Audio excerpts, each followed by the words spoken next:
For over 42 months, Russia has been at war with Ukraine, and today we will take a closer look at the military situation there. I'm Julian Röpke, and this is BILD Situation Room. We start off with breathtaking views from Russia's Baltic coast. Here, Ukraine today attacked the Russian refinery in Ust-Luga, located about 800 kilometers north of its own territory. We see various drones that have targeted the refinery. At least 2 of them hit, unlike what the region's governor had claimed. He claimed 10 had been shot down, and they were just debris. Here we see the impacts of the first drone. Let's take a quick look at that again. This is most likely a Delta Wing drone. We can see it up here. So it has some similarities to the Shahed drones used by the Russians, which are directed at Ukraine every day. We know Ukraine has replicated some of these drones. We'll take a closer look at that shortly. The initial approach was still relatively calm, and now we're seeing the first impact right here. Right away, though, we see another drone here, likely of the FP1 or Litwij type. They look quite similar, more or less. Here it hits, here we see it. The refinery is already burning fiercely on one side. And here we can clearly see the second drone just striking, heading directly into that refinery with full force. And it's a very important refinery, not from Gazprom as initially thought, but apparently from Novatek, from another major energy company. Russian gas and oil company, and according to reports, the refinery was processing so-called naphtha, which was subsequently loaded onto various tankers for export purposes. You can see it quite clearly on the satellite images. It's right by the sea, right by the Baltic, and accordingly we see the massive fire that broke out afterward in Ust-Luga. The attack on Ust-Luga is just one of many, actually dozens and dozens that have occurred in the past few weeks. We've already seen 2 of them just today, one here and another one in the center of Russia. Let's first take a look at the map to see how far the Ukrainian army has progressed in their ability to strike. Ust-Luga, as we see it, is here. At the Gulf of Finland, so up here near St. Petersburg in the Leningrad region, and we have seen the approach relatively well. Last night there were already images from Bryansk, or tonight, where it was visible that the drones flew over this area. And then we have the approach here along the border of Belarus, followed by Lithuania, or further along towards Latvia and Estonia in that specific direction. And here near Narva, the drone then flew over the sea, approaching from the Baltic Sea side, and continued its path directly towards Ust-Luga, where it successfully targeted and precisely struck the refinery. And while Ust-Luga was targeted this morning, another factory, specifically a refinery, has already been ablaze for 4 days straight. We are now seeing fresh footage here from Novoshaktinsk, a major refinery in the Rostov region, located very close to the Ukrainian border. And this footage shows us that the firefighters and rescue workers here are not at all able to bring the fire under control, but on the contrary, it has spread to additional tanks. And we're currently in a situation where, in fact, we're seeing at least 1 to 2 attacks per day consistently and directly targeting Russian refineries across the region. We also have the situation where the Russian air defense system is completely incapable of intercepting these attacks, and this has resulted in an acute fuel shortage that is now widespread across many parts of Russia and also in occupied territories within Georgia and Ukraine.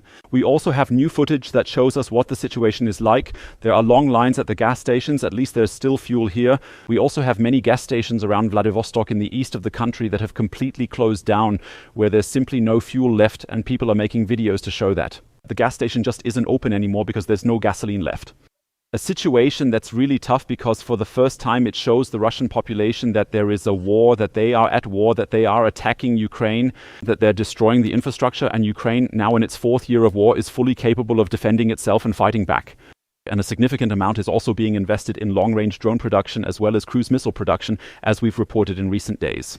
Here too, we're seeing long, massive queues along highways. In some cases, people are spending the night here. We see it repeatedly. Open doors. They wait for hours, up to 6 we've heard, until they finally reach a gas station. And over time, it also happens sometimes that gas stations just shut down completely, and the people who waited there did so for nothing, had to leave their cars and then walk home because there is no more gasoline left. So we see a challenging situation in Russia that continues to escalate every day. And that's exactly something Ukraine wants. That Russia doesn't just say, yes, we're waging war in Ukraine, the people there are suffering, but everything is fine with us. But Ukraine wants to show the Russian civilian population it's a real war that your government has started here, and now you are the ones suffering from it. The hope, of course, is that over time the pressure will grow so intense, the pressure from the Russian population, the pressure from the streets, that even Vladimir Putin might eventually be forced to consider compromises because of his own people. From Russia, we head to eastern Ukraine, take a look at the combat in the Donetsk region, and start with a small, at least a minor success by the Russian army. We have footage from Oleksandr Sholtin, a Kostiantynivka suburb once 70,000 strong, fiercely fought over by both sides. And here we see Russian soldiers moving through Alexander Shultain along the main street of this small town and ultimately also near the town hall. And once more, it's clear how few soldiers are present here on either side of the conflict. It's not the large-scale assaults or the overwhelming human waves like we witnessed last year in Kursk, for instance, when the North Koreans attempted to drive back the Ukrainians in that area. Right now, we can see 2 soldiers walking through the rubble. We don't know if they're even still alive. In any case, in these propaganda recordings, they seem to encounter relatively little resistance, shooting one after the other into that, throwing grenades into various basements. And in the end, and this is actually the interesting, or rather the negative aspect for the Ukrainian side, we see the 2 soldiers moving here across the main street without being attacked. Here they are down below, both clearly visible. I hope you can spot them. And this here is the town hall, the former administrative building of Alexander Shultain, which is now undeniably under Russian control.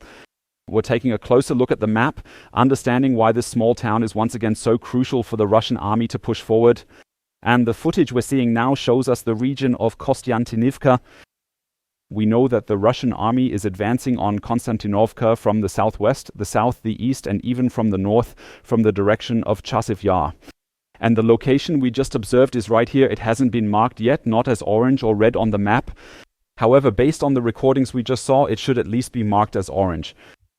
And we can see here that the Russian army in this case is actually only about 3 kilometers away from Kostiantynivka. This means that nowhere is it as close to entering this former city of over 70,000 inhabitants as it is from the southeast direction.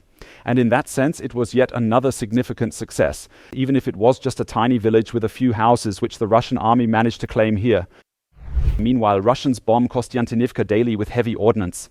FAB 500, FAB 1500 are being used here, and allegedly even FAB 3000, as we can see now. That's a large factory in Kostiantynivka, which, as we all know, is still being held by Ukraine. We can't confirm if there are soldiers inside, but it's clear the Russians are heavily bombing this entire area. And we're now seeing further attacks right around Kostiantynivka, each using large glide bombs as well as, of course, guided glide bombs and also guided munitions from the Russian army. We're truly witnessing the horror here for those still remaining. A few hundred civilians are still there, and of course, soldiers who are defending this city. We keep witnessing these massive explosions, at times entire houses being completely destroyed by these blasts. And all of this shows us that Russia, of course, finds it extremely important to depopulate the entire city, to make any kind of life impossible there, both for civilians and for combatants, before eventually intending to engage in urban warfare directly in the city. At least that is Moscow's goal. From Kostiantynivka, we head to Pokrovsk, a few kilometers further west, and here the Russian bombs have already caused massive destruction. Here we see footage of a Ukrainian soldier walking through the city, and we can truly witness what happens when a FAB 500 lands here or is precisely targeted at this location. We then witness these enormous craters in the houses and notice that the city has become almost entirely deserted now. I was in Pokrovsk last September. About 10,000 of its 65,000 residents still lived there then. Now, it's barely recognizable. What we're seeing is a complete ghost town. And now we see here again salads and more pasta and pizza. This means Russia is destroying another European city while the Europeans continue to ponder how to properly confront Russian aggression. We can see the soldiers repeatedly attempting to hide themselves in different locations here. Outside, they move swiftly. You can see a bit of tension in their faces, of course. You can also tell by the quick pace. Once you're inside, you have a bit of safety under the trees to not be directly attacked by Russian kamikaze drones there. All in all, however, we are witnessing an extremely tense and critical situation. We are witnessing the utter devastation, understanding why only a few hundred of the once 65,000 residents remain, and seeing that the Ukrainian soldiers, despite this widespread destruction, have fully secured the city after eliminating some infiltration units in recent days, who were all either expelled or killed, continue to maintain full control over the entire city of Pokrovsk. And before we take a look at the situation around Pokrovsk on the map, let's examine some footage that at least gives Ukraine some hope, namely footage that, in this case, Russian footage depicting attacks on Ukrainian infantry troops. It's relatively hard to see. I hope it's still visible. These are 3 soldiers moving along here, and even though it's quite difficult to spot, it was located by some bloggers who thereby recognized that a report from the Russian army apparently seems to be true, namely that Mern, a small village north of Pokrovsk, is once again is firmly under Ukrainian control. And if Myron truly is under Ukrainian control, as the Russians claim, and as these images of attacks on advancing Ukrainian soldiers show, it would be a relatively significant success for Ukraine, because it would mean that the front line we see here, including the dark red areas which are supposedly firmly under Russian control, that it's not as secure as one might think here. What the Russian military bloggers are criticizing heavily is that the Russian troops in Novoekonomichny, in this relatively large town with over 5,000 residents, are very weakly positioned. They claim we don't control the town even though we're supposed to be there, and there are no Ukrainian troops. And what supposedly happened, and we've seen this in the footage, is that a Ukrainian unit is said to have flanked Novoekonomichny in the south and is said to have appeared here behind in Mern. The footage we just viewed, as noted, was precisely geolocated from this specific region, situated east of Novoekonomichny. And that would indeed mean that Ukraine is carrying out counter-movements in that area as well. We still don't see a blue color there yet, like we have, for example, in the north or slightly further west. But everything actually fits together. The Russian footage of the attacks matches the Russian reports. Ukraine has not commented on this so far. However, it would be another glimmer of hope for the Ukrainians if they manage to succeed around Myrnohrad. We saw it up close, once home to 41,000 people, and Pokrovsk remains there still. Not only to repel the Russians, but also to launch counterattacks or at least counterstrikes into the occupied villages. And how difficult it has become for foot soldiers on both sides to move around, we can see in the following footage, also from the Pokrovsk region. Here we can observe Russian soldiers as they cautiously advance and slowly move into a dense forest area. Hope they're visible. They should be visible, I think. There are two soldiers and they're heading into that patch of woods. That's how it's been in the past few years. When you were in this forest, drones had a tough time getting close because it was near the horizon, and the dense woods made it really difficult to maneuver, often leaving pilots with no choice but to wait that the respective enemy soldiers, in this case the Russians, would come out again. We are about to see that the situation has completely changed because of the fiber optic drones. Now the two are entering. It'll zoom in again. The drone pilot almost knows his way around, familiar with the hidden paths here, having been on missions before, now flying around the forest, and is now approaching the two Russians at foot height, following the same trail that the Russians are taking, and it's essentially moving towards them as if it were a Ukrainian soldier. However, as we can clearly observe here, it's actually just a drone. Here you can now see that's the Russian. I hope it's recognizable here, the head. Here's the body, and here's the backpack on the back. And now the drone is approaching, has identified him, and is now moving in to initiate the attack. It now hits a stick just centimeters or half a meter ahead, and that likely means it exploded right here, though only a meter or so away from the bewildered soldiers standing nearby. That definitely means serious injuries or even the very real and immediate risk of being killed by this drone. FPV drones are dramatically transforming the battlefield landscape.